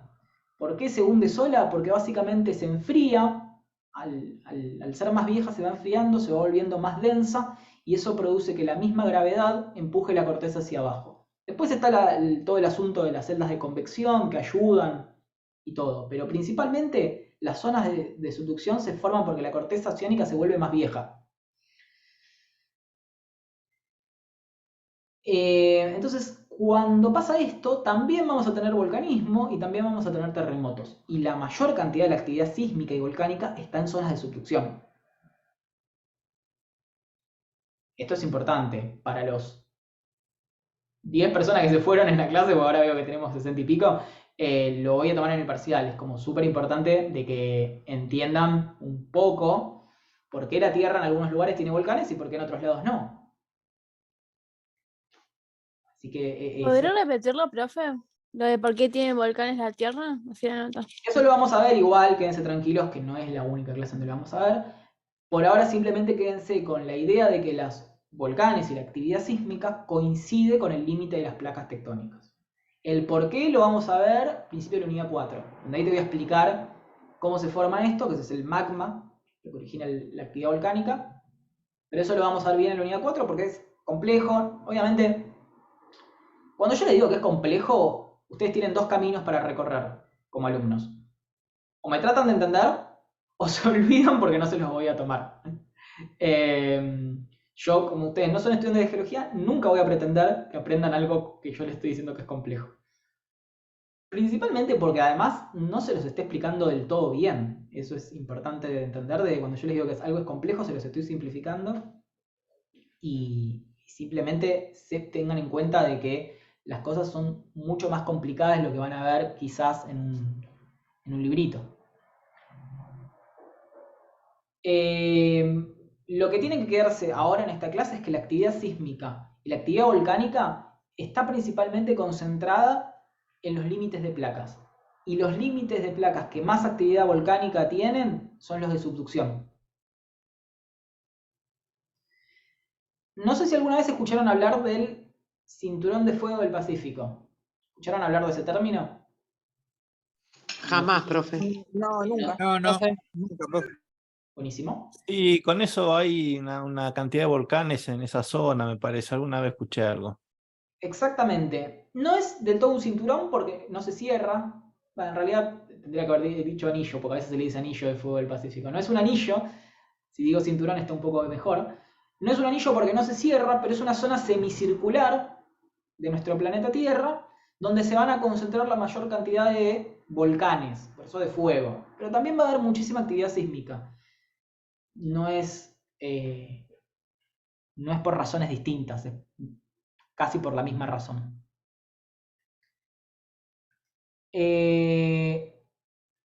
Ahora quiero que... A ver si lo podemos ver un poco. Vamos al Google Earth. ¿Notan algo? Podemos poner las dos imágenes juntas, capaz. Y se ve como la separación de las placas, justo esa línea oscura azul más tiene más o menos la misma forma. Sí, eso. ¿No? Bueno, Sí, eso se ve. estas zonas de acá, estos mapas de Google Earth, principalmente, los de continentes son fotos, ¿saben? ¿No? Hay aviones, satélites que sacan fotos, bla. En el mar lo que ponen es un mapa topográfico en realidad. Como no sacan fotos del mar, de hecho solamente se vería un reflejo, además es caro sacar fotos satelitales, ¿no? Entonces, lo que ven acá no son fotos, sino que son topografías del océano, que registran principalmente barcos. Entonces, lo que nosotros vemos acá en realidad no es una foto del mar, sino que es una topografía. Y lo que estamos viendo, estas formas de C que vemos acá, son las trincheras. ¿No? Son las zonas donde la placa tectónica se hunde, se subduce y forma la trinchera oceánica, que es un lugar más profundo del mar. ¿Bien? Fíjense que tenemos toda esta región de trincheras. Y esta región es justamente una región que más adelante va a producir volcanismo. Toda esta zona de acá es extremadamente volcánica porque tienen bastante mala suerte los filipinos, de que hay dos zonas de subducción enfrentándose una con otra. Entonces van a tener subducción por este lado, subducción por este lado, está lleno de volcanes. Por eso está lleno de islas también, porque escupe para todos lados piedra y van formando un montón de islas. Exactamente, en realidad no es que primero vino Filipinas y después vinieron los volcanes, primero vinieron los volcanes y después se formaron Filipinas, ¿no? Exactamente. Profe, ¿puede repetir lo de la trinchera oceánica con respecto a los volcanes? ¿Cómo era? Sí, obvio. Este dibujo de acá, bueno, acá me faltó traducirlo, eventualmente voy a terminar de traducir todos los dibujos, pero...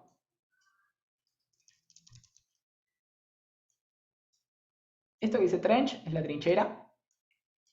Y es una zona, pasa que acá no está muy marcado, ¿no? Pero es una zona justo el lugar donde la corteza se mete por debajo de la otra corteza.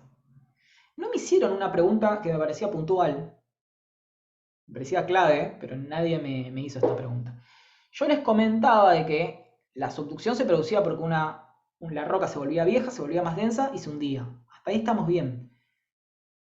Pero le faltó preguntarme por qué se hunde una respecto de la otra.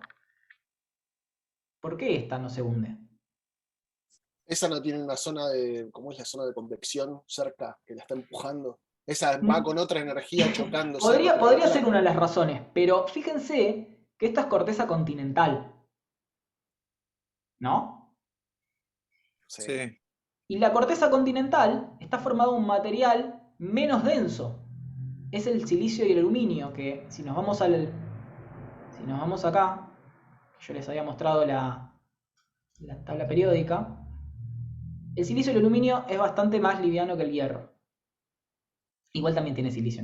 No estoy diciendo que la corteza esté formada nada más por hierro, pero digo, tiene más concentración de elementos pesados, es más densa, y por lo tanto, siempre se va a hundir la corteza oceánica. La continental siempre queda por arriba. Por eso los continentes no se hunden. No se subducen nunca los continentes. Lo que se va a subducir siempre es la corteza oceánica. Siempre la corteza oceánica es la que se hunde. ¿Por qué? Porque es más densa. La corteza continental siempre queda por arriba. A veces puede pasar que la corteza oceánica se hunda por debajo de otra oceánica. Eso sí puede pasar. De hecho, se los marqué acá. Cuando les pongo los límites, les pongo que hay subducción oceánica. Puede pasar que una oceánica se meta por debajo de otra. Esto pasa en Japón. Si vamos a Japón, esta trinchera se da entre dos placas oceánicas, y acá también continúa entre dos cortezas oceánicas, perdón. Y acá tenemos la famosa fosa de las Marianas. Si no saben lo que es la fosa de las Marianas, es la región más profunda del océano, de todos los océanos. Que por alguna razón, esta materia es de público general, y la idea es que ustedes salgan con un conocimiento general, y por lo tanto descubran muchas noticias que están mal ilustradas. Si yo pongo fosa de las Marianas en Google, me va a salir esto.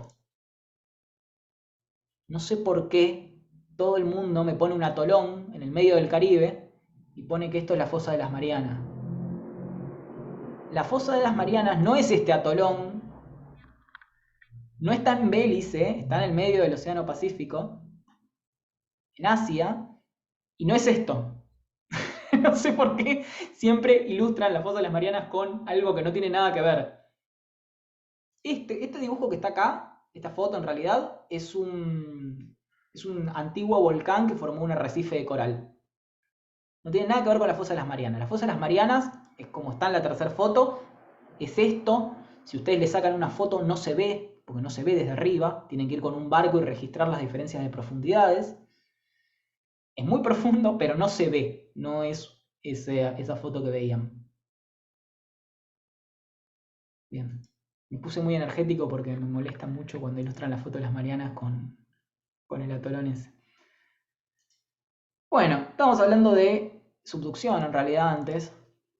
Y les comentaba que toda esta zona del Océano Pacífico nos va a dar el cinturón de fuego o anillo de fuego del Pacífico. Y ahora hay que ver por qué. No sé, usted capaz que quiere terminar la clase y no quieren saber por qué, pero ¿quieren saber por qué? ¿Por qué todo el océano? La respuesta del por qué hay un anillo de fuego está en el medio del Océano Pacífico. En el medio del Océano Pacífico, no se llega a ver del todos lados. Acá lo vamos a ver un poco. Pero acá está la dorsal oceánica. Lo voy a poner en el dibujo porque acá no se ve muy bien. Lo vamos a ver acá. El dibujo de acá. En el dibujo de acá, que está el Océano Pacífico, fíjense que la dorsal oceánica está en el medio. Entonces, Como la dorsal oceánica está en el medio del océano, va a empujar hacia los costados. Y en los costados se encuentra con el continente. Al encontrarse con el continente, se hunde y produce el anillo de fuego del Pacífico. Porque está la dorsal del medio empujando. Y acá se me forma una pregunta que yo me la hice mucho tiempo después, tardé en contestarla. Profe, Sí. ¿podría explicar de nuevo por qué se forma un anillo de fuego en el Pacífico? Sí. A ver, quiero ver si pasa que este mapa está centrado en... Bueno, van a estar todos centrados así, ¿no? Porque aprendimos a ver la Tierra con América, América ubicado hacia el este. Pero me gustaría que esté... Vamos a hacerlo así.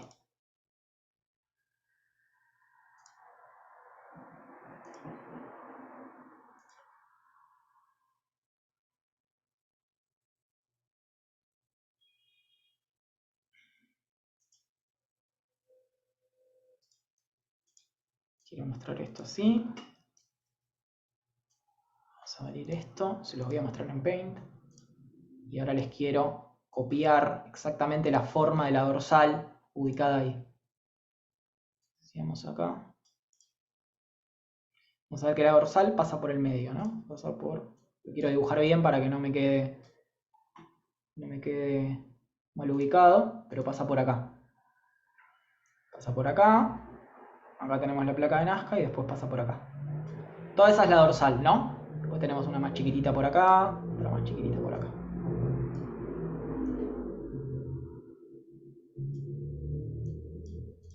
Bien. Entonces, la dorsal está ubicada acá. Y si vemos el movimiento de la placa, esta va a ir para este lado y esta va a ir para este lado. ¿No? Como el movimiento de acá es de oeste a este, esta placa se va a encontrar con el continente y se va a hundir acá. Y acá es donde se produce el anillo de fuego. Acá también va a pasar esto. Se va a ir para acá. Pero hay una pregunta que yo tardé mucho tiempo en contestármela, que es lo siguiente. Vamos a pasar acá.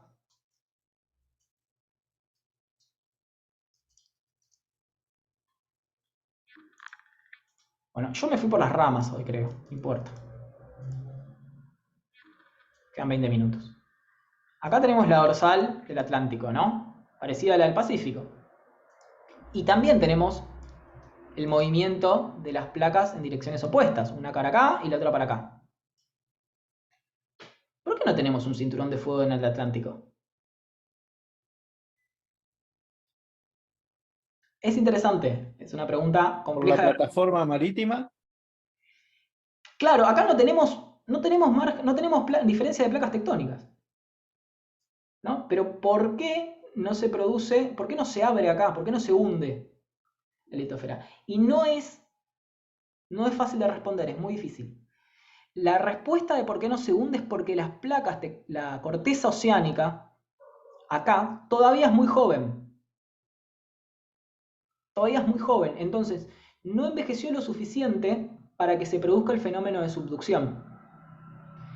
Eventualmente, y estoy hablando en millones y millones de años, eventualmente esta zona de acá se va a convertir en una trinchera. Y acá se va a abrir una nueva cadena de volcanes, va a haber subducción, va a haber cadena de volcanes y va a haber todo eso. Estoy hablando en el futuro, ¿no? Muchísimo tiempo. Hay un solo lado donde esto ocurrió, que es acá.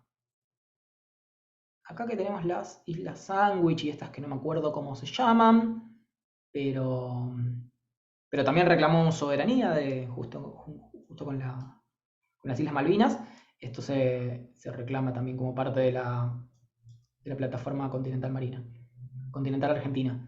Este es el único lugar en Sudamérica donde la corteza es lo suficientemente vieja como para producir una zona de subducción. Pero todo el resto de la costa este de Sudamérica no tenemos un margen de subducción, ni un margen divergente. Acá, cuando pasamos de una corteza continental a una corteza oceánica y no tenemos una diferencia de dos placas tectónicas, vamos a hablar de lo siguiente. Me quedaba acá esta diapositiva. Que se llaman márgenes pasivos. Acá tenemos un cambio de corteza continental a una oceánica y no tenemos ni volcanes, no tenemos mucha actividad sísmica. Lo que tenemos es un margen pasivo. No tenemos un límite de placas tectónicas, pero sí cambiamos de corteza oceánica a corteza continental. Pero vamos a hablar de vuelta en subducción, porque esto no lo terminamos.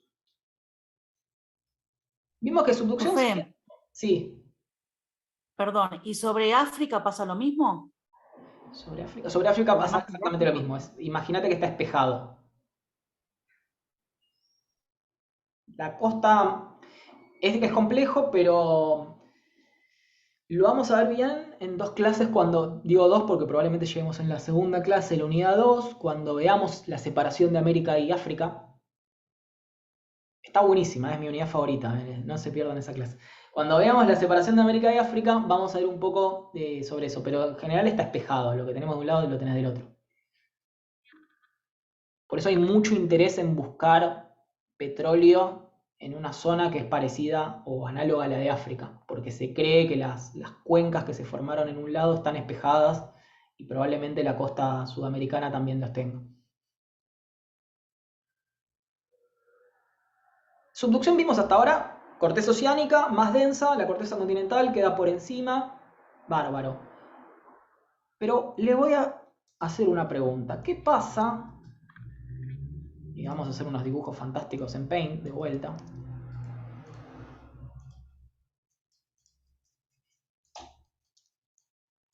Entonces tenemos acá nuestra corteza oceánica. ¿Qué pasa si de este lado tenemos un continente? Que se está dirigiendo para este lado, ¿no? También. ¿Qué va a pasar? ¿No tendría mucha actividad sísmica? Tendría, pero ¿qué va a pasar principalmente? Cuando Se va a mover. se va a mover, y en algún momento, ¿qué va a pasar? ¿No Se habría va a una hundir doble de agua. conducción? ¿Eh? ¿Sube el nivel del agua? No, sí, puede ser, pero principalmente imagínense esto. No habría. Ah, ¿No puede tipo chocar? Una montaña. Exacto. Primero lo que va a pasar es que se va a cerrar el mar, se va a cerrar el océano. Y después de que se cierra, mis habilidades de animación son fantásticas. Después que se cierra, van a chocar los continentes. Fantástico. Y ahí ya llegamos al segundo límite de convergente, que era el de colisión. Por eso no quería decir choque antes, porque el choque es el de colisión. Cuando pasa la colisión, básicamente se interrumpe el proceso de subducción. Vieron que había una placa que se metía por debajo de la otra. Bueno, ese proceso se interrumpe, se corta la placa, queda como colgando y se desprende. Y se unen las dos cortezas continentales. Este proceso, por supuesto que genera montañas, y qué montañas, y tiene muchísima actividad sísmica. Acá ya les iba a preguntar si ubicaban alguno, pero los Himalayas son la zona que les iba a preguntar. Vamos a ir a los Himalayas entonces.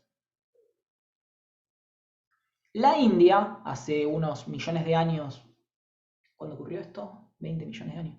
20 millones de años o más, no recuerdo, disculpen la ignorancia. Estaba como un continente separado, era una isla. Empieza a colisionar con Asia y lo que va a pasar es que se forma toda esta región de acá que se llama Tíbet. Eso es el Tíbet.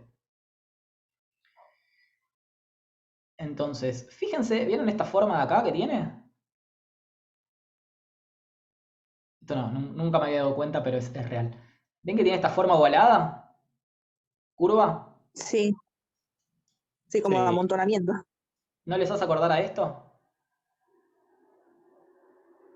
Claro, pero terrestre, no en el agua. Las cosas. En Exactamente. otro caso es al revés. Exactamente. tiene la forma curva de una zona de subducción. Acá había un océano, este océano se terminó de cerrar y como el impacto fue muy grande, fue con muchísima energía, con muchísima velocidad que iba a la India, lo que sucedió fue que se levantó demasiado el continente asiático.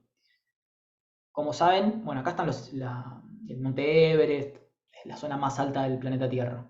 Pero además de ser muy alta, es muy extensa. Todo esto es un altiplano. Es una zona muy, muy alta. Y fíjense que además es muy extensa.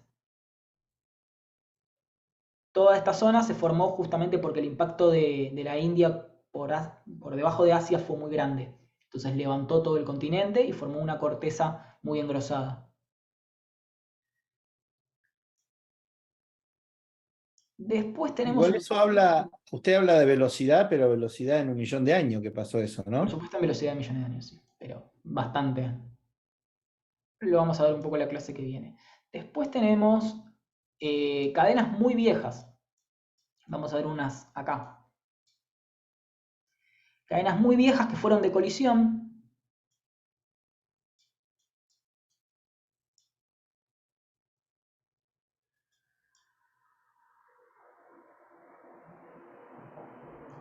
La barría, Tandil. O sea que este no me muestra el relieve. Voy a mostrarles con el Google Earth de acá. Porque quiero mostrarles el relieve, no es tan grande como los Himalayas.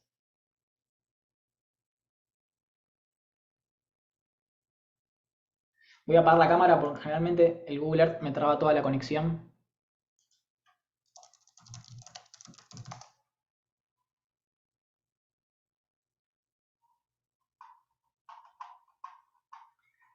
Acá tenemos una cadena muy modesta comparado con los Himalayas que cierra la ventana. Cierra la ventana hace muchísimos millones de años. Fue también una zona de colisión. Hoy en día son estas montañitas pequeñitas que vemos acá. En algún momento fue una cadena muy muy alta de montañas.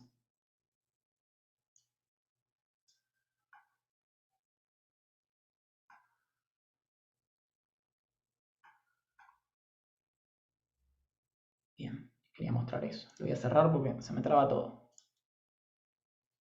Bueno, y vamos concluyendo, creo que quedaban algunos temas más, pero ya vimos los límites de subducción, vimos los límites divergentes. Bueno, acá está el dibujo de cuánto se metió la India debajo de Asia. Fíjense que la India en realidad era todo un continente que abarcaba bastante más tamaño, pero gran parte de la India se metió por debajo de Asia. Vimos margen pasivo, que les comentaba que eran los lugares donde pasamos de una corteza a otra, pero no hay límites de placas tectónicas. Estamos hablando de un margen pasivo. Y un ejemplo es la costa de América, la costa oriental de América, oriental. Y lo último que nos queda hablar es de lo que pasa en el medio de las placas tectónicas. Y con esto terminamos la clase de hoy. En el medio de las placas tectónicas vamos a hablar de un ambiente de intraplaca, justamente donde no hay un límite de placas tectónicas, estamos en el medio de una placa tectónica, puede haber intraplaca continental o intraplaca oceánica. Son muchas veces las regiones más antiguas de las cortezas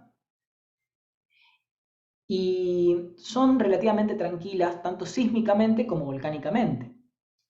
Pero puede haber cinturones, hay dos cosas. Puede haber volcanismo, ahora les voy a comentar por qué, y puede haber cinturones montañosos que se formaron hace mucho tiempo, como el que les mostré de Sierra de la Ventana, ¿no? Sierra de la Ventana hoy en día está en un ambiente de intraplaca, porque está en el medio de la placa sudamericana, y no tenemos ningún límite de placas tectónicas ahí. Pero como es muy viejo, en algún momento sí fue un choque de dos placas tectónicas. ¿Y cómo podemos tener volcanismo? Hay un proceso, y no me lo quiero perder porque es muy importante, vamos a hablar mucho del volcanismo de Hawái a lo largo de la materia, porque es un caso de libro y es espectacular. Hawái está en el medio de la placa pacífica, acá tenemos Hawái, y es volcánicamente activo, de hecho es un volcán. Y se produce, es el único tipo de volcanismo que se produce en el medio de placas tectónicas. No se produce porque las placas tectónicas se abren, no se produce porque chocan, se produce porque hay algo que se llaman plumas del manto. Esas plumas del manto tienen varios orígenes, no se conocen muy bien los orígenes. Unos pueden ser las celdas de convección, donde hay celdas de convección que coalescen en el mismo lugar, muchas veces puede entrar material del manto hacia la superficie. Esa es una de las causas.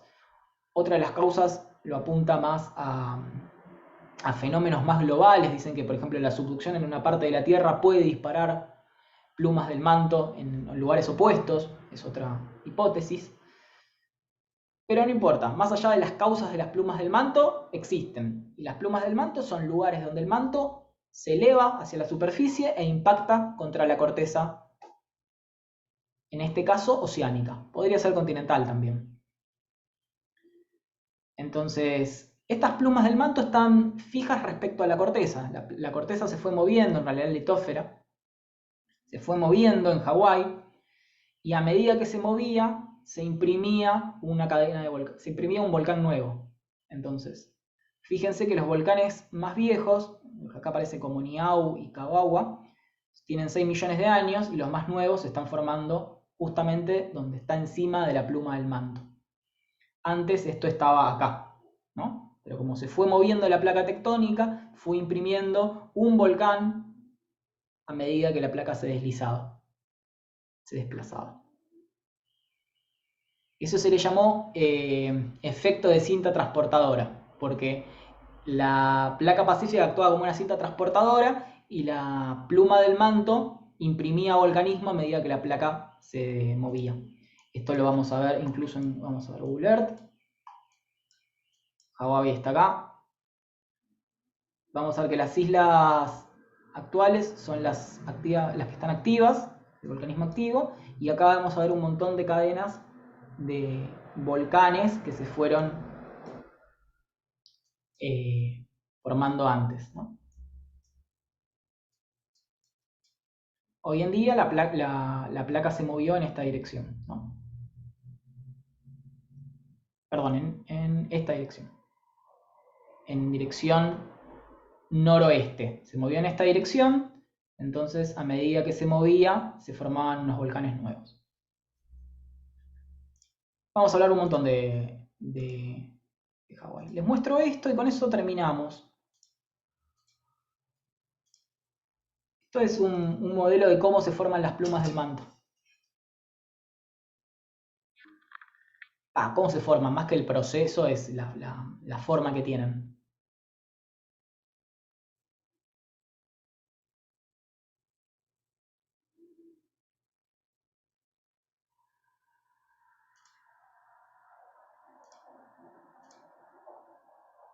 Ahí le agrego una fuente de calor.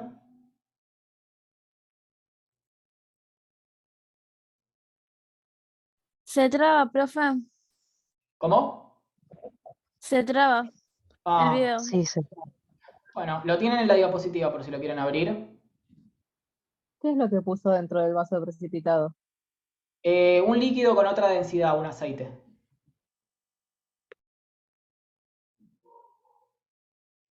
Y ahí se forma la pluma. Nada, es un modelito análogo. Es el efecto de la lámpara de lava, básicamente. Sí, Diferente densidad con calor hace que se mueva. Exacto. Igual, no se conocen de todas las razones de por qué se produce esa diferencia. Ya les digo, hay varias teorías, pero las plumas del manto son bastante complicadas de entender por qué pasa. Bueno, y con esto ya está, nos vamos a retirar. Yo lo que les ponía esta diapositiva es porque en realidad la tectónica está descubriendo cosas nuevas todo el tiempo. Dos de ellas es que a veces la corteza se hunde también. Yo les decía que la corteza no se hundía, pero sí se produce, la corteza continental. Hay un proceso que se llama delaminación, que aparentemente la corteza en algunos lugares como que gotea y se hunde en el manto por estos cambios de mineralogía. Después lo que se sabe también es que antes se creía que las cortezas oceánicas, una vez que se metían en el manto, desaparecían, se fundían totalmente y no se volvían a ver. Hoy en día se sabe que no es así, sino que se van hundiendo y van formando residuos de corteza oceánica que van quedando atrapados en el medio del manto terrestre. Eso a mí me parece fantástico. Significa que el manto terrestre tiene pedazos que antes estaban en la superficie. Entonces quedan como una especie de cortezas oceánicas en el medio del manto terrestre. Se cree que esa es la razón. Yo les comentaba que había una capa frágil rodeando el núcleo. Se cree que esa capa frágil, que se llama de segunda, se produce por la acumulación de fragmentos de corteza en la interfaz núcleo-manto. Súper interesante esto. Eso me parece fascinante, que la corteza se hunda y vaya a parar al núcleo, me parece una locura terrible. Y bueno, de esto vamos a hablar un poco en la clase que viene, así que no me voy a indagar más. Lo que quiero que les quede como conclusión es que la Tierra, como ven, es un sistema muy complejo, con un montón de movimiento tanto interno como lateral, y que este proceso se fue repitiendo a lo largo de millones de años. Entonces, lo que hoy en día tenemos como montañas, en algún momento puede formar parte de un margen pasivo, y en otro momento puede formar un rift continental, y así volverse a repetir. Esto se llama ciclo de Wilson.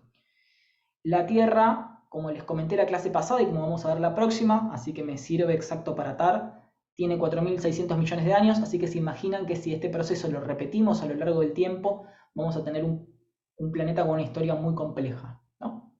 Vimos un caso en Sierra de la Ventana, pero vamos a ver un montón de casos más. Bueno, terminamos justito. Disculpen que la clase haya sido tan compleja, pero es pilar que entiendan esto, es fundamental, al menos los conceptos más claros, ¿no? Que son límites de placa, que son las placas tectónicas, cuál es el factor que las mueve, y nada más. No se les va a pedir que aprendan nada más. Ustedes están en un viaje están en una picadita geológica, van a aprender algunas cositas nomás y van a seguir de largo. Bueno, gracias por quedarse hasta el final. Gracias, profe. Una Bueno, consulta a la profe. clase sería de nuevo. Chao, profe, excelente Nos la vemos. clase. Si quieren, me queda un cachito más por consultas. Chao, buenas noches.